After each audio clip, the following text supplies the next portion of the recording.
BTV देख रहे सभी दर्शकों का स्वागत। मैं हूं लवदी बडियाल। बुलेटिन की शुरुआत करते हैं हेडलाइंस के साथ। प्रधानमंत्री नरेंद्र मोदी ने देश के कुछ हिस्सों में अत्यधिक बारिश से बिगड़े हालात की ली जानकारी। अधिकारियों के ट्रांसफर पोस्टिंग के मुद्दे पर केंद्र के अध्यादेश को चुनौती देने वाली याचिका पर सुप्रीम कोर्ट में हुई सुनवाई। सतारा जिले के वाई निर्वाचन क्षेत्र से राकांपा विधायक मकरंद पाटिल अजीत पवार के खेमे में हुए शामिल। जालंधर के गांव खैरा में फंसे लोगों की सांसद सुशील रिंकू ने की मदद। अब खबरें विस्तार के साथ। पूरे देश में मॉनसून सक्रिय हो गया है। इस दौरान भारी बारिश के कारण जहां देश के पहाड़ी इलाकों में लैंडस्लाइड तो वहीं मैदानी इलाकों में बाढ़ जैसी स्थिति उत्पन्न हो गई है। इस बीच प्रधानमंत्री नरेंद्र मोदी ने देश के कुछ हिस्सों में अत्यधिक बारिश से बिगड़े हालात की जानकारी ली है। उन्होंने इस बारे में वरिष्ठ मंत्रियों, अधिकारियों से बातचीत की है। बता दें कि पीएमओ ने इस बारे में जानकारी दी है। पीएमओ ने यह भी बताया कि अधिकारियों ने प्रधानमंत्री को भारी बारिश के कारण बिगड़े हालात के बारे में जानकारी दी है। उन्हें बताया गया है कि स्थानीय प्रशासन, एनडीआरएफ और एसडीआरएफ की टीमें प्रभावित लोगों की भलाई सुनिश्चित करने के लिए काम कर रही हैं। वहीं केंद्रीय गृह मंत्री अमित शाह स्थिति पर नजर बनाए रखने के लिए दिल्ली और जम्मू कश्मीर के उपराज्यपालों के संपर्क में हैं। उन्होंने स्थितियों का आकलन करने के लिए पंजाब और हिमाचल प्रदेश के मुख्यमंत्रियों से भी संपर्क किया है। इसी बीच कांग्रेस नेता राहुल गांधी ने भी उत्तराखंड, हिमाचल प्रदेश और अन्य राज्यों में भारी बारिश, भूस्खलन के कारण जानमाल के हुए नुकसान का दुख जताया है। उन्होंने कहा कि वे लोगों की मौत से दुखी हैं। उन्होंने जान गंवाने वाले लोगों के परिवारों के प्रति संवेदना व्यक्त की और घायलों के शीघ्र स्वस्थ होने की आशा की है। इस दौरान उन्होंने कांग्रेस कार्यकर्ताओं से प्रभावित इलाकों में राहत कार्य और लोगों की मदद करने की अपील की है। पूर्व पार्टी प्रमुख ने कहा कि सभी कांग्रेस कार्यकर्ताओं से अनुरोध है कि वे राहत कार्यों में अधिकारियों की मदद करें। हम सभी को मिलकर इस प्राकृतिक आपदा की कठिन चुनौतियों का सामना करना होगा। गौरतलब है कि भारी बारिश ने उत्तर और पश्चिम भारत में तबाही मचा दी है। हिमाचल प्रदेश समेत पहाड़ी राज्यों को सबसे ज्यादा नुकसान उठाना पड़ा है। दिल्ली में अधिकारियों के ट्रांसफर पोस्टिंग के मुद्दे पर केंद्र के अध्यादेश को चुनौती देने वाली दिल्ली सरकार की याचिका पर आज सुप्रीम कोर्ट में सुनवाई हुई। शुरुआत में कोर्ट याचिका पर सुनवाई करने की इच्छुक नहीं थी। बेंच ने कहा था कि कोर्ट किसी कानून पर रोक नहीं लगा सकती। इस पर आप सरकार की ओर से कोर्ट में पेश हुए सीनियर एडवोकेट अभिषेक मनु सिंघवी ने कहा कि कोर्ट ने कई मामलों में कानूनों पर रोक लगाई है। इस मामले में केंद्र ने अध्यादेश लाकर सुप्रीम कोर्ट के फैसले का न सिर्फ उल्लंघन किया है, बल्कि चुनी हुई सरकार की भूमिका को कम कर दिया है। इसके बाद कोर्ट ने केंद्र को नोटिस जारी किया। बेंच ने दिल्ली सरकार से अपनी याचिका में संशोधन करने और मामले में उपराज्यपाल को भी पार्टी बनाने का निर्देश दिया है। बता दें कि सीजेआई डीवाई चंद्रचूड़ और जस्टिस पीएस नरसिम्हा की बेंच मामले की सुनवाई कर रही है और अगली सुनवाई 17 जुलाई को होनी तय हुई है।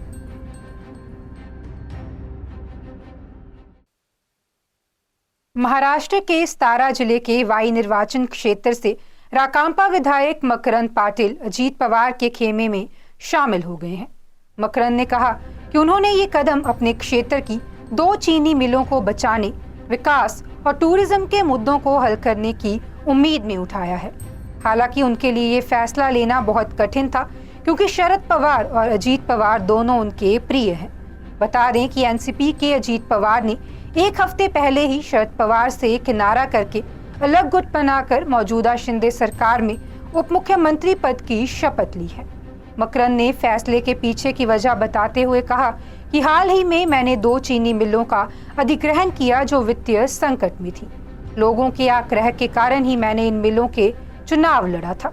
मैं पिछले साल सीजन को बिना किसी समस्या के संभाल सकता था, लेकिन पिछले साल जब वह सत्ता में नहीं थे तो उन्हें मिलों की मैनेज करने में कठिनाइयों का सामना करना पड़ा। मकरंद ने कहा कि मैंने अजीत पवार से मुलाकात के दौरान कहा था कि कोई भी निर्णय लेने से पहले मुझे अपने समर्थकों और निर्वाचन क्षेत्र के लोगों से परामर्श करना होगा। 17 से पाटिल के कई कार्यकर्ताओं और समर्थकों ने शनिवार को मुंबई में अजीत से मुलाकात की थी। बता दें कि एकनाथ शिंदे देवेंद्र फडणवीस सरकार में शामिल होने के बाद अजीत पवार खेमे में एनसीपी के नाम और चुनाव चिन्ह पर दावा ठोक दिया है। प्रफुल्ल पटेल सहित अजीत पवार के वफादार इस बात पर जोर दे रहे हैं कि उन्हें राकंपा के 53 विधायकों में से 40 से अधिक का समर्थन प्राप्त है।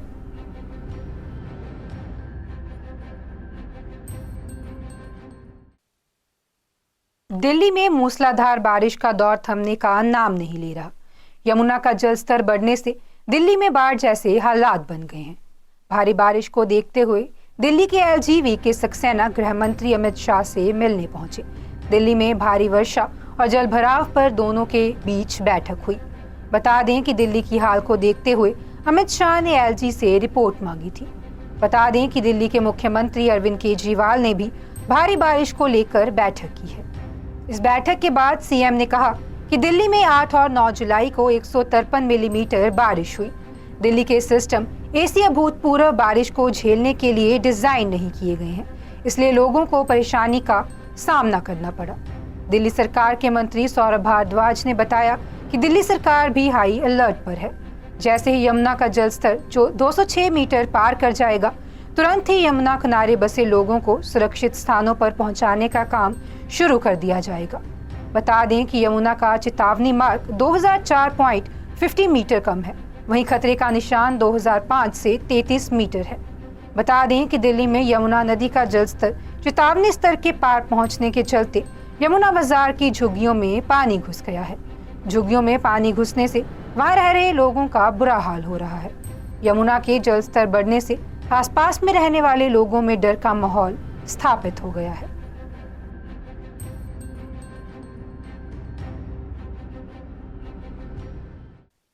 जालंधर में फिल्लौर के पास सतलुज दरिया में जलस्तर बढ़ने के कारण गांव खैरा में लोग फंस गए, जिन्हें निकालने के लिए सांसद सुशील रिंकू, डीसी विशेष सारंगल और एसएसपी देहात मुखविंदर सिंह भुल्लर के साथ एनडीआरएफ की टीम को लेकर पहुंचे। सांसद ने खुद अधिकारियों के साथ मोटर वोट में बैठकर प्रभावितों तक पहुंचने और उन्हें सुरक्षित वहां से निकाला। कुछ लोग, जिनमें ज्यादा बुजुर्ग ही थे, वे गांव को छोड़ना नहीं चाहते थे। उन्हें भी प्रशासन के अधिकारियों और सांसद ने बड़ी मुश्किल के साथ मनाकर घरों से बाहर निकाला। बता दें कि खैरा गांव सतलुज के बहाव को आबादी की तरफ आने से रोकने के लिए बनाए गए धुसी बांध के समीप है। सतलुज में पानी का स्तर अचानक बढ़ने से पानी धुसी बांध के ऊपर से होकर गांव में पहुंच गया और गांव चारों तरफ से पानी में घिर गया। बता दें कि सुशील रिंकू ने आज जिन बाढ़ प्रभावित इलाकों का दौरा किया, उनका हाल अपने सोशल मीडिया अकाउंट पर लाइव होकर भी दिखाया। उन्होंने कहा कि बाढ़ग्रस्त लोगों को घर घर पैकेट फूड उपलब्ध करवाया जा रहा है। लोगों को घरों से निकालकर सुरक्षित स्थानों पर पहुंचाया जा रहा है। उन्होंने कहा कि मुख्यमंत्री भगवंत मान समेत सारी सरकार प्रभावितों के साथ है। पंजाब के जालंधर स्थित श्रीदेवी तालाब मंदिर में ड्रेस कोड लागू कर दिया गया है। मंदिर कमेटी के प्रबंधकों ने माथा टेकने के लिए आने वाले श्रद्धालुओं से मर्यादा को ध्यान में रखते हुए सही कपड़े पहनकर मंदिर में आने के निर्देश पारित किए हैं। मंदिर प्रबंधकों ने लोगों का ध्यान भटकाने वाले अटपटे कपड़े पहनने पर सख्त पाबंदी लगा दी है। बता दें कि मंदिर के प्रबंधकों ने इसकी बाकायदा मंदिर के मुख्य द्वार पर सूचना भी लगाई है। एक फ्लैक्स लगाकर उसमें साफ लिखा है कि सभी धर्म प्रेमी महिलाओं एवं पुरुष मर्यादित कपड़े पहनकर ही मंदिर में आए।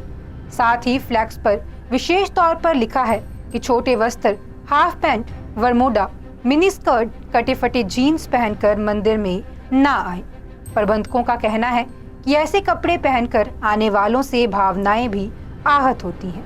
बता दें कि पंजाब में सर्वधर्म समभाव के सबसे बड़े केंद्र श्री हरमंदिर साहिब में पहले से ही माथा टेकने के लिए आने वाले श्रद्धालुओं के लिए ड्रेस कोड लागू है। श्री हरमंदिर साहिब में कटे फटे जीन्स, छोटे वस्त्र, हाफ पैंट, मिनी स्कर्ट आदि पहनकर जाने पर पाबंदी है। ऐसे कपड़े पहनकर जाने वालों को श्री हरमंदिर साहिब के मुख्य द्वार पर खड़े सेवादार पहले ही रोक देते हैं। बता दें कि पिछले दिनों पंजाब के फेमस श्री काली माता मंदिर में भी ड्रेस कोड लागू किया गया था। हिंदू मंदिरों में ड्रेस कोड की प्रथा दरअसल श्री काली माता मंदिर से ही चली है। बता दें कि पटियाला के श्री काली माता मंदिर में प्रबंधकों ने सबसे पहले मंदिर के बाहर बोर्ड लगाकर ड्रेस कोड लागू किया था। आज के बुलेटिन में इतना ही। आप देखते रहें BTV, be positive, be yourself.